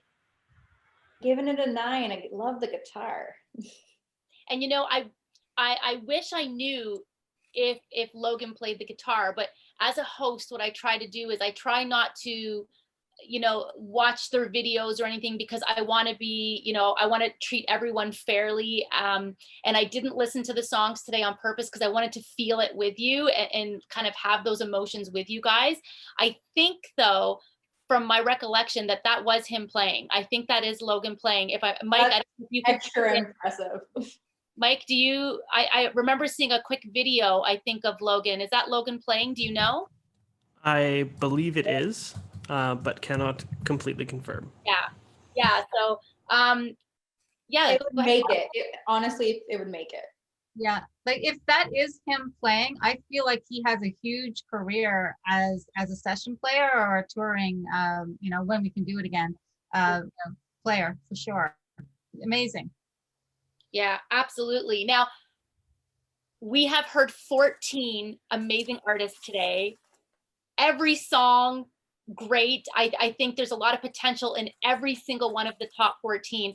And I know this is going to be hard of me to ask you right now, but thinking back to all the songs we heard today, is there one that is a standout to you? Maybe 2 or 3 that are a standout to you that you can and kind of say, yeah, I can feel this, I can hear this, or maybe is there a song or an artist that you want to make sure that the judges know, like, I dig this song and you guys should consider it? What are you guys thinking? Is there anything that stands out? I'll start with you, Dre.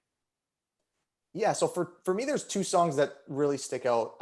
Number 1, the Patrick Clark song of the airplane mode. That for me, that one's a hit. I think that's a hit. I think that it's relevant. It appeals to a large demographic, both younger and older, and that would be my most favorite. And my second, if I was choosing 2 people to, like, hey, I'm signing these 2 people to go ahead with these songs, I really liked the Michelle Kosaboski, if I'm saying that right. The one I'm thinking of is the song that had that like 20s, 30s old school vibe. I just really think that I could market that really well. And I think that would open a lot of doors in terms of, I don't know, I think it's a niche market, but I think it could do really well and it could be fun. You could make it into a hip hop remix as a hook. I have a lot of ideas for that one. So those are my 2 favorites. All right, Joanne, what are you thinking? Is there a favorite, a couple of them that stood out to you? Definitely. And I know that this one in particular got pretty beat up and didn't score so high, but for me, it was definitely a winner. And that was Temi Opalai. I don't know. There was something about it. I felt like it was golden. And so I really liked that one. And I have to agree with she's on airplane mode, Patrick Clark. Those are definitely my top 2. Temi does actually win over She's on Airplane Mode in my mind, but it's only because the song just, I felt it right away. I felt it. I wanted to applaud it right away.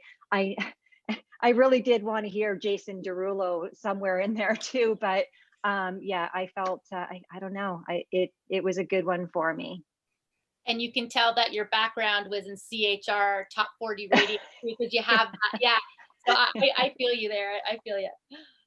Kay, what about you? Let's hear. Was there one artist in particular or several that stood out to you? Yeah, Patrick Clark, 100%. I feel like across the board, we were all so happy with his song. Secondly, we all know who I'm gonna say, but Mr. Pierce, he has my heart. I love everything about that song. And yeah, those are my 2. All right. And Tyler, what are you thinking? Okay, so Michelle Kosaboski.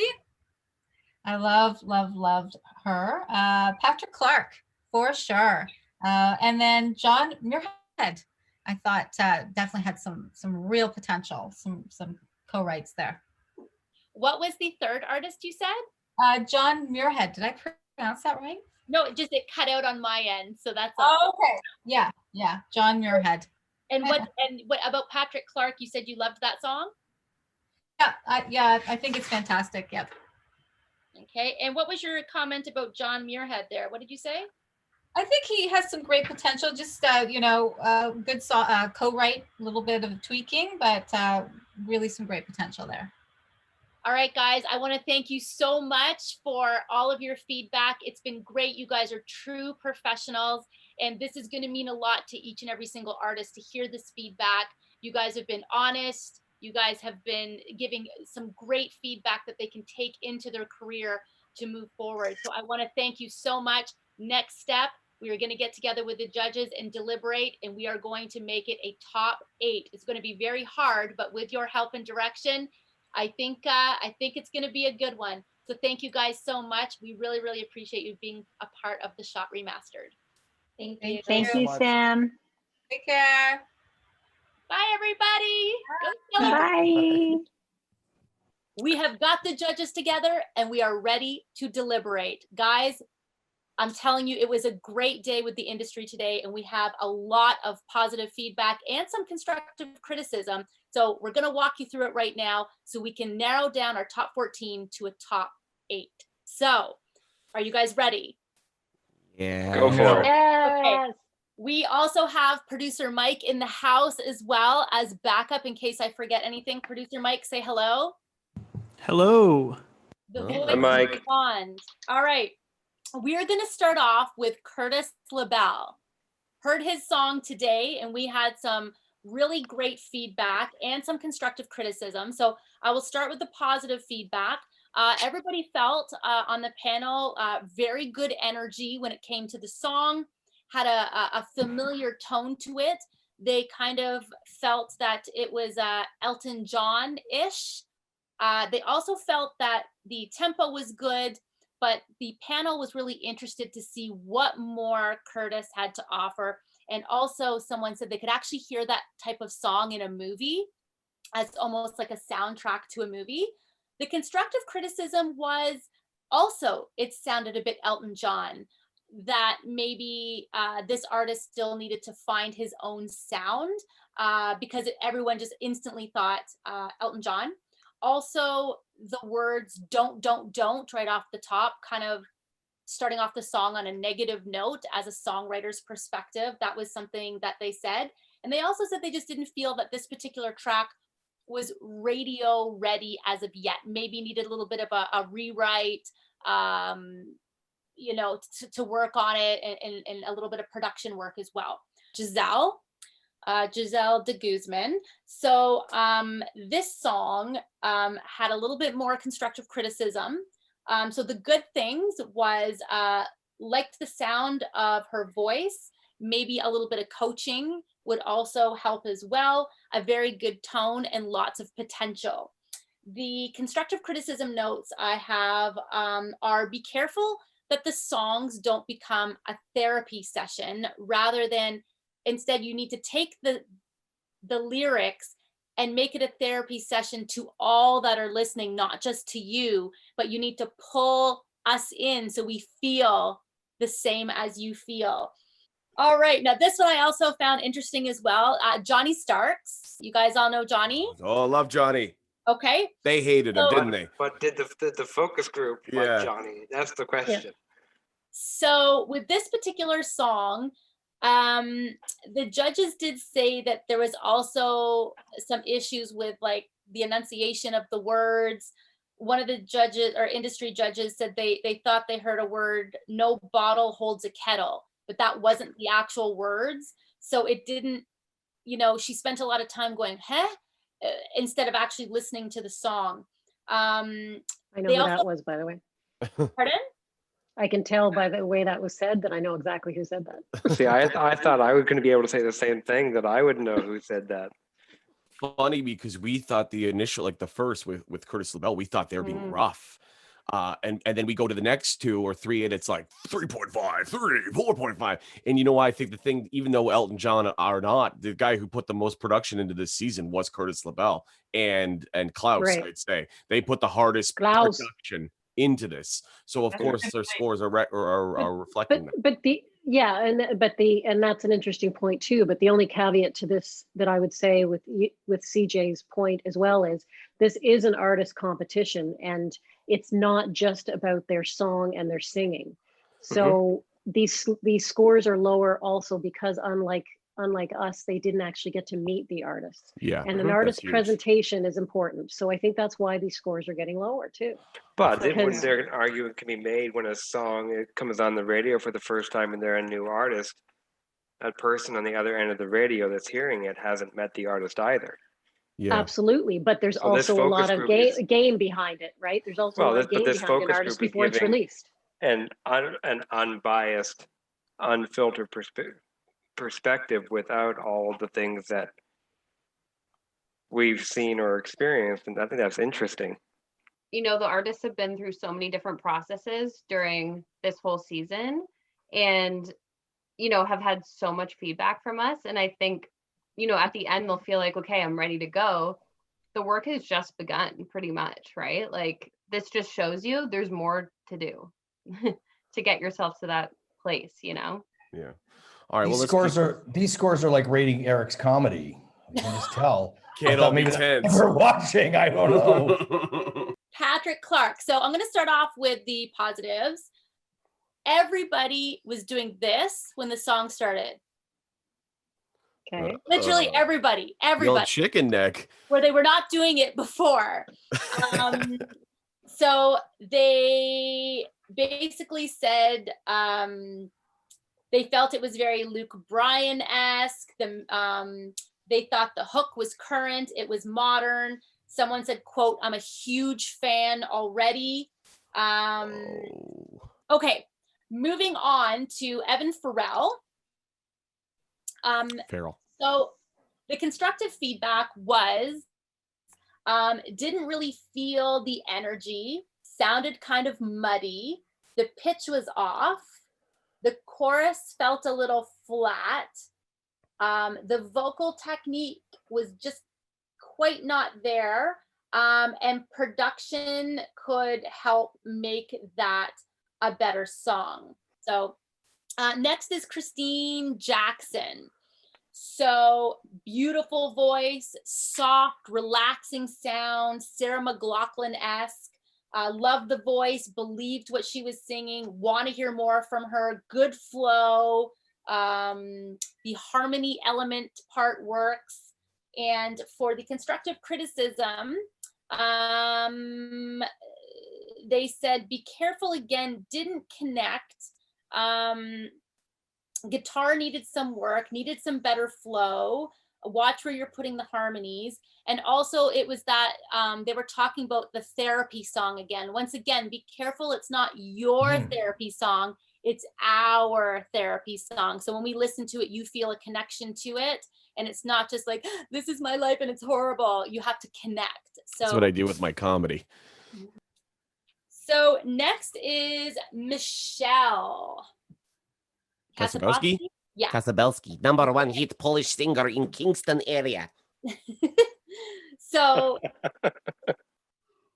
this particular song, you could see they were all like, whoa, it was just a shock when that song came on for them.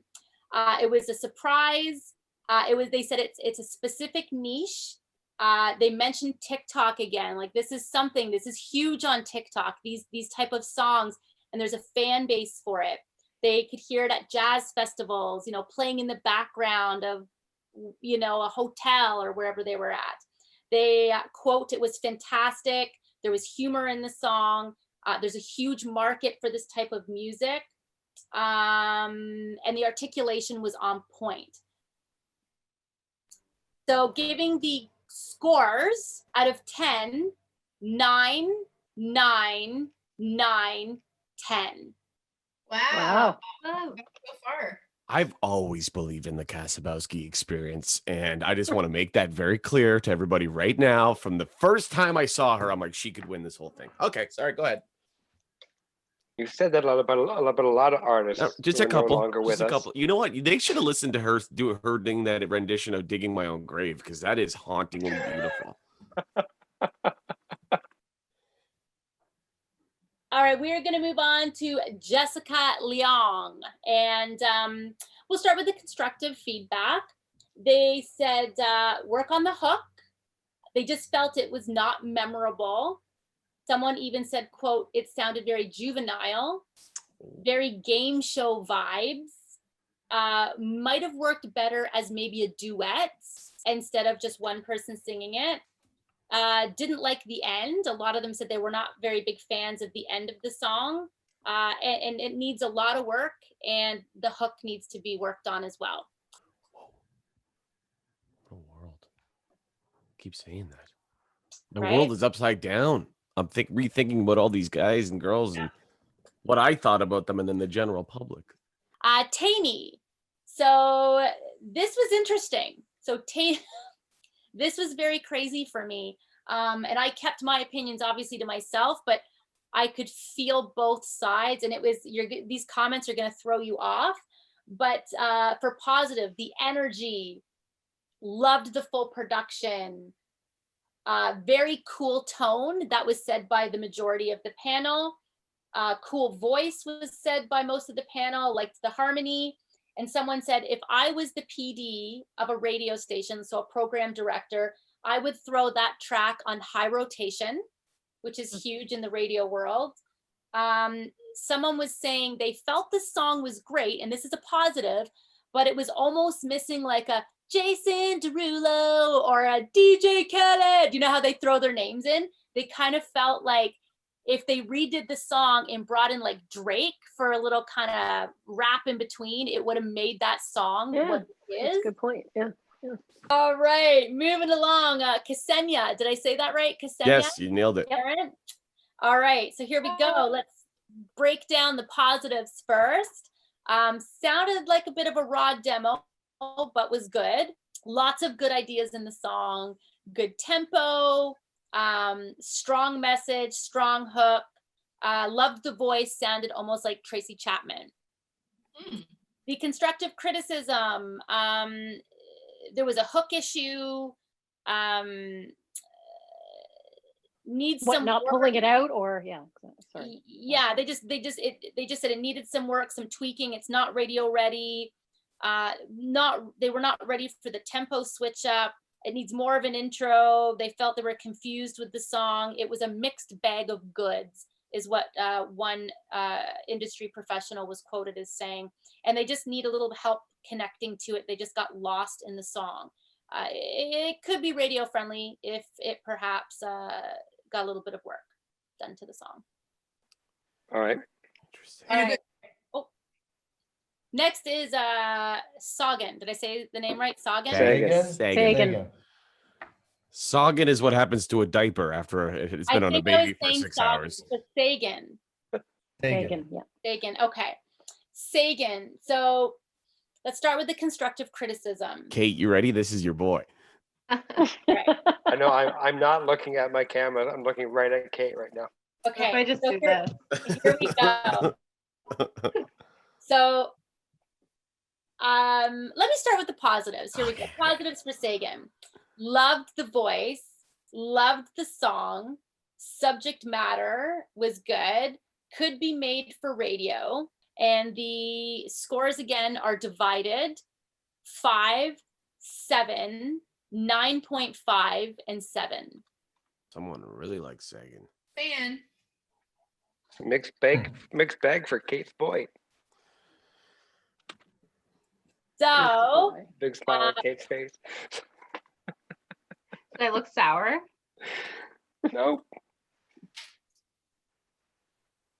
So next is Paul Fitzpatrick.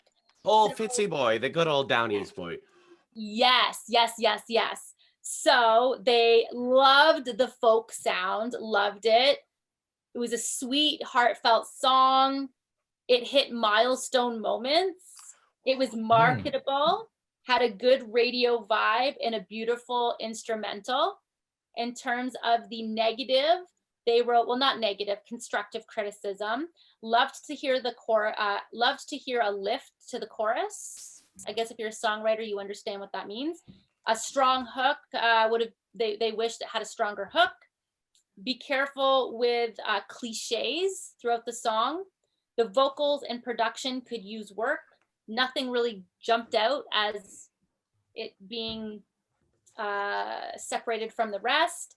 And someone said there's really nothing that separates this artist from the other artists. It just sounds like something, you know, there needs to be that something that separates the artist. So for this, it was a pretty average score straight across the board. 6, 7, 6.5, and 6 for this song. And the last song was from Logan Klaus. Klaus. All right. So when this song started, everybody's eyes went ping because it starts off like just it goes right at it. So the constructive criticism was, now this, okay, so I'll read you the constructive criticism and then tell you what they said after that. They wished the guitar solo was shorter. And then they said, well, wait a minute. No, we don't, because that goes with the type of music. However, they were saying they love the song for concert. So if you go to see the concert, that's, you know, you want to hear that guitar solo, but maybe make a radio edit of that song where it's not such a long guitar intro, or not a guitar intro, a guitar solo, excuse me. So it's time for you guys to decide the top 8. So what we're gonna do is we're gonna break it down and we're going to get you guys to select two people as a group. And then moving forward from there, you'll each pick another individual to move forward. So let's start with the group as a whole. Give me 2 people that you think should be going through. Much worse, There you CJ. go. There you go. There you There you go. go. Oh, No. Now I'm crying from what Look at all that Eric hair said. on your Don't get started with me, Duchess. all right, so let's kind of go through this. And I think what Eric said was you guys were kind of on board with Patrick, Clark, and Michelle. I just want to go through and make sure that everybody does agree with that for the choice that you're all going to make together. So CJ, what are you thinking with those 2? Do you agree Patrick should be in the top 8, excuse me?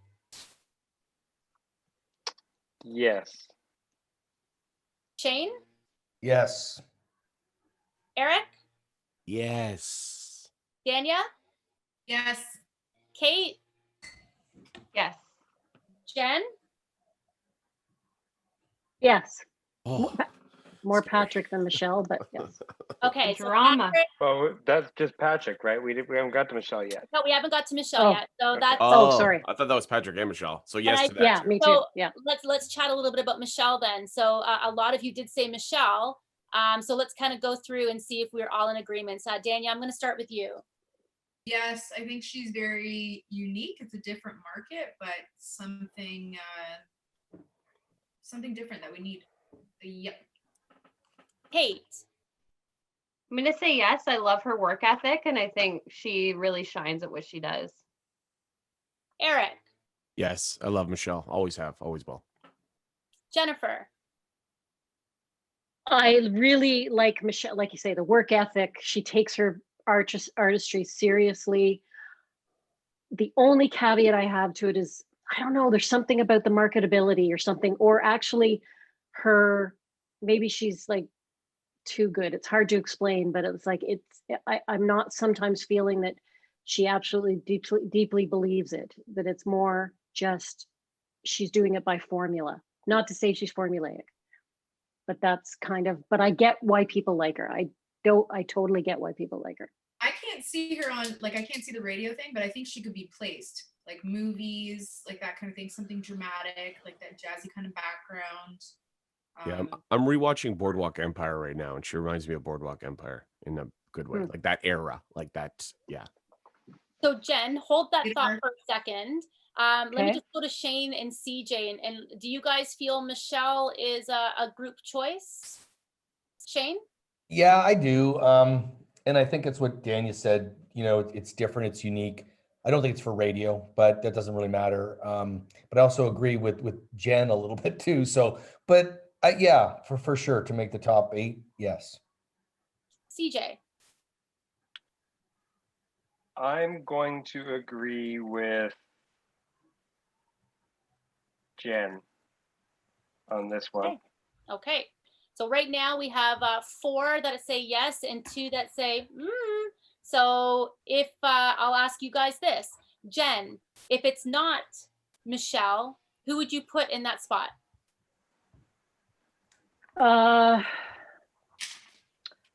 would probably put Paul Fitzy. Oh, me too. Wow. DJ. But I like Michelle.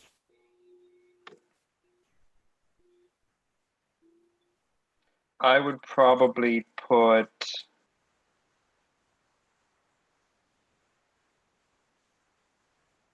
funny enough, probably Paul as well. Okay. So with that being said, Shane, Danya, Kate, and Eric, does that change your vote? No. No. I think Fitz should be third. Yeah. I agree with that. Yeah. Yes. Okay. I'm not, and yeah, it's hard to say because I'm not saying Michelle's out. So yeah, maybe I'm saying, I'm not by any means saying Michelle's out in my mind.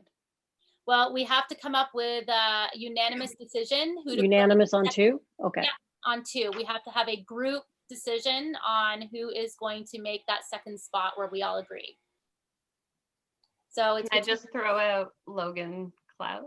Yes. Yeah, thank you. That's good too. That's I know. The industry really liked Logan. They liked his song.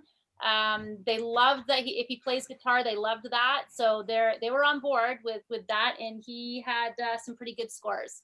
He's young and super talented. Super talented. Yeah, I agree. So let's Why don't we say Patrick and Logan? Let's see. with that. So I like that.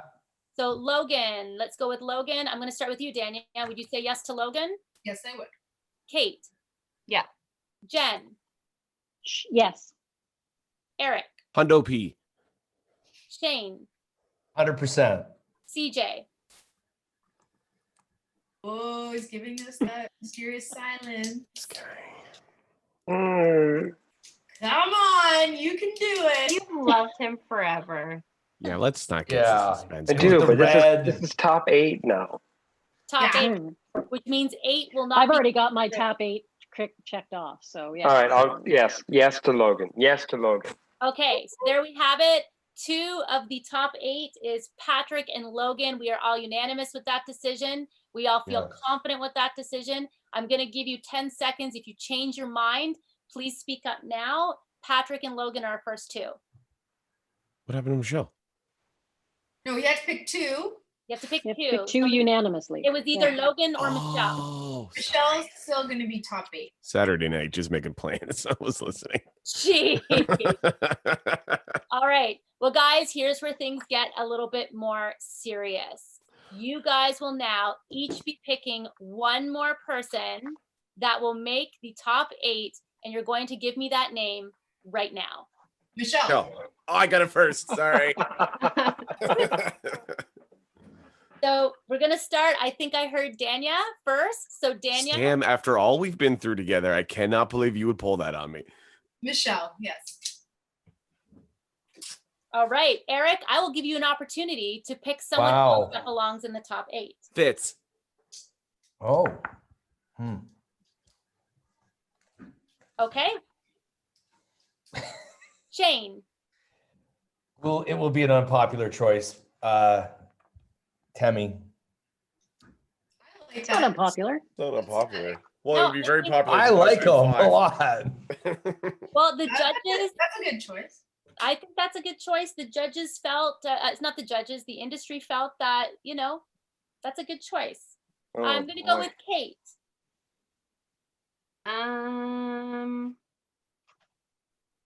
Sagan.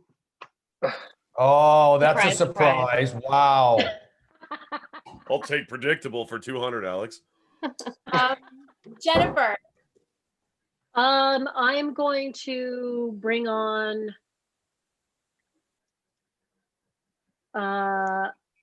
Christine. CJ, it all comes down to this. You have the final say on who rounds out the top 8. I need your decision now.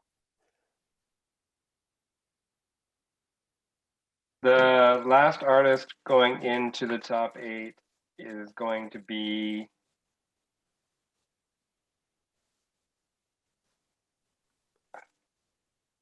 John Muirhead. All right. John Muirhead. Okay, give us a top 8. All right, here we go. Top 8, baby. Patrick, Logan, Michelle, Paul, Temmie, Sagan, Christine, and John. Those are our top 8, baby. Congratulations. Wait, who's Logan Klaus again?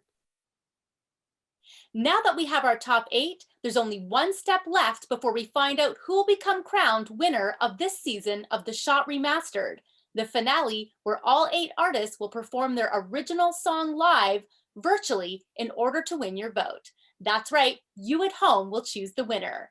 Tune in live Sunday, November 22nd for the season finale of The Shot Remastered.